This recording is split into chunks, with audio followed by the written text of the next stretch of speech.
তুই যদি না উঠিস, তোর স্বপ্ন কে তুলবে বলতো? তুই যদি নিজে থেকে না জেগিস, তুই নিজে থেকে যদি না জাগিস, নিজে না মোটিভেট হোস, তোকে কে মোটিভেট করবে বলতো? কেউ পারবে না। আমি একজন মোটিভেশনাল স্পিকার হলেও পারবো না।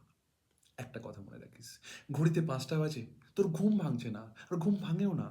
তুই চাইলে আরও ঘুমাতে পারিস, বুঝলি? তুই চাইলে আরও ঘুমাতে পারিস। কিন্তু একটা কথা মনে রাখিস, তোর প্রতিযোগী না এখনই উঠেই কাজ শুরু করে দিয়েছে যখন তুই ঘুমিয়ে আছিস। তোর স্বপ্নকে যদি তুই নিজে না তুলিস, কে তুলে দেবে? কেউ তুলে দেবে না। তোর স্বপ্ন ঘুমিয়ে থাকবে। তাই জেগে থাকিস, জেগে থাক। একটা কথা মনে রাখিস, যে ঘুমিয়ে থাকে না, তার স্বপ্ন ঘুমিয়ে থাকে। হ্যাঁ, ডিসিশন তোর উপর, কি করবি দেখ। নিজের জীবনকে পাল্টাবি, না ঘুমিয়ে ঘুমিয়ে সারা জীবনটা এভাবে কাটিয়ে দিবি?